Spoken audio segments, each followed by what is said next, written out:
ಸ್ನೇಹಿತರೆ, ಕೃಷಿ ಭಾರತೀಯ ಸಂಸ್ಕೃತಿ ಎಂಬ ಯೂಟ್ಯೂಬ್ ಚಾನಲ್ಗೆ ತಮಗೆಲ್ಲ ಆತ್ಮೀಯವಾದ ಸ್ವಾಗತ, ಸುಸ್ವಾಗತ. ಇವತ್ತಿನ ದಿನ ನಾವು ದೇಶೀಯ ಹಸುವಿನ ಮಹತ್ವ ಹಾಗೂ ನಮ್ಮ ಭಾರತೀಯ ಪರಂಪರೆಯಲ್ಲಿ ದೇಶೀಯ ಹಸುವಿಗೆ ಕೊಡ್ತಕ್ಕಂತಹ ಮಹತ್ವದ ಬಗ್ಗೆ ತಿಳಿಸಲಿದ್ದೇವೆ. ನಮ್ಮ ಮಹತ್ವದ ಗ್ರಂಥವಾಗಿರ್ತಕ್ಕಂತಹ ಮಹಾಭಾರತದಲ್ಲಿ ಕೂಡ ಇದರ ಬಗ್ಗೆ ಸಾಕಷ್ಟು ಉಲ್ಲೇಖಗಳಿವೆ. ಸಾಕ್ಷಾತ್ ಅವತಾರ ಪುರುಷರಾಗಿರ್ತಕ್ಕಂಥ ಶ್ರೀಕೃಷ್ಣನವರು ಈ ಗೋಗಳನ್ನು ಮೇಯಿಸಿಗೋದು ಮತ್ತು ಅವುಗಳ ಪಾಲನೆಯನ್ನು ಮಾಡೋದರ ಮುಖಾಂತರ ನಾವು ಎಲ್ಲರೂ ಮೋಕ್ಷವನ್ನು ಹೊಂದ್ಬೋದಂತಕ್ಕಂತಹ ಒಂದು ಸಂದೇಶವನ್ನು ಸಾರುವುದಕ್ಕಾಗಿಯೇ ಒಂದು ಗೋವುಗಳನ್ನು ಮೇಯಿಸುವಂಥ ಕಾರ್ಯ ಹಾಗೂ ಅವುಗಳ ಸೇವೆಯನ್ನು ಮಾಡ್ತಾರೆ.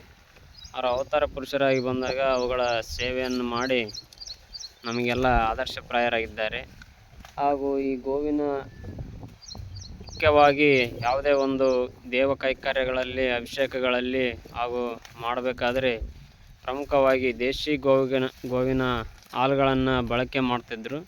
ಅದಕ್ಕೋಸ್ಕರವೇ ನಮ್ಮ ಎಲ್ಲ ಪಾರಂಪರಿಕ ಆಗಿರ್ತಕ್ಕಂತಹ ಒಂದು ಮಠಗಳಲ್ಲಿ ದೇಶಿ ಗೋವುಗಳನ್ನು ಸಾಕಾಣಿಕೆಗಳನ್ನು, ದೇಶಿ ಗೋವುಗಳ ಒಂದು ಗೋಶಾಲೆಗಳನ್ನು ಸಹ ಇವೆ.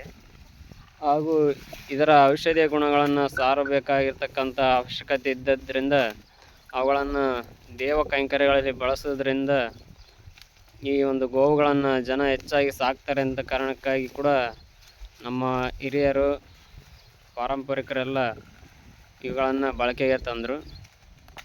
ಹಾಗೂ ಇದನ್ನು ನಮ್ಮ ವೇದಗಳ ಕಾಲದಲ್ಲಿ ಹಾಗೂ ಸಿಂಧೂ ನಾಗರಿಕತೆಯ ಕಾಲದಲ್ಲಿ ಸಹ ಆಕಳುಗಳನ್ನು ಬಳಕೆ ಮಾಡೋದಕ್ಕೆ ಸಾಕಷ್ಟು ಸಾಕ್ಷಿಗಳಿವೆ.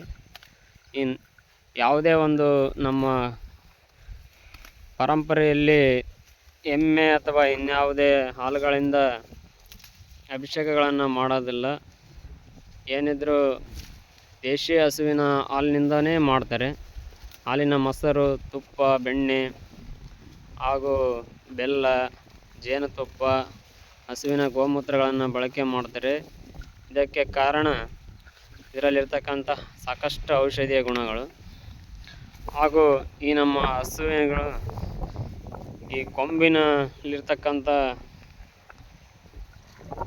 ಕೊಂಬಿನಿಂದ ಸಹ ಔಷಧಿ ಗುಣಗಳನ್ನು ಉತ್ಪಾದನೆ ಮಾಡಿ ಅದನ್ನು ಹಾಲಿನ ಮುಖಾಂತರ ನಮಗೆ ನೀಡ್ತೇವೆ. ಹಾಗೂ ಈ ಕೆಣಿಗಳ ಮುಖಾಂತರ ಸೂರ್ಯನ ಒಂದು ಶಾಖದಲ್ಲಿರ್ತಕ್ಕಂಥ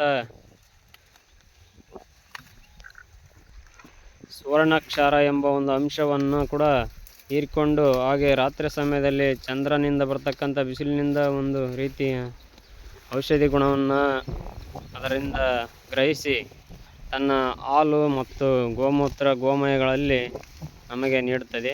ಅದಕ್ಕಾಗಿ ಇದನ್ನು ಅತ್ಯಂತ ಶ್ರೇಷ್ಠವಾಗಿರ್ತಕ್ಕಂಥ ಪೂಜನೀಯ ಹಾಗೂ 33 ಕೋಟಿ ದೇವತೆಗಳಿರ್ತಾರೆ ಅಂತ ನಮ್ಮ ವೇದಗಳ ಪುರಾಣಗಳಲ್ಲಿ ಉಲ್ಲೇಖವಾಗಿದೆ. ಮುಖ್ಯವಾಗಿ ಇದರಲ್ಲಿ ಮೊದಲನೇದಾಗಿ ಈ ಕರುಳಲ್ಲಿ ಬ್ರಹ್ಮ ಹಾಗೂ ವಿಷ್ಣು ಮಹೇಶ್ವರ ಇರ್ತಾರೆ. ಅಂದರೆ ಸೃಷ್ಟಿಕರ್ತ ಹಾಗೂ ನಿರ್ವಾಹಕ ಹಾಗೂ ಸಂಹಾರಕ ಅಂತಕ್ಕಂಥ ಒಂದು ಇರ್ತದೆ. ಅಂದರೆ ಸಾಕಷ್ಟು ಕೋಟ್ಯಾಂತರ ಕೋಟಿ ಜೀವಾಣುಗಳನ್ನು ಸೃಷ್ಟಿ ಆಗ್ತವೆ. ಅವುಗಳನ್ನು ನಿರ್ವಹಣೆ ಮತ್ತು ಬೇಡವಾಗಿರ್ತಕ್ಕಂಥ ಜೀವಾಣುಗಳನ್ನು ನಿಷ್ಕ್ರಿಯಗೊಳಿಸ್ತಕ್ಕಂಥ ಶಕ್ತಿ ಆ ಒಂದು ನಮ್ಮ ದೇಶೀಯ ಹಸುವಿನ ಕರುಳಲ್ಲಿರ್ತದೆ. ಹಾಗೂ ಇದು ಕೊಡ್ತಕ್ಕಂಥ ಗೋಮೂತ್ರ ಪವಿತ್ರವಾಗಿರ್ತಕ್ಕಂಥದ್ದು.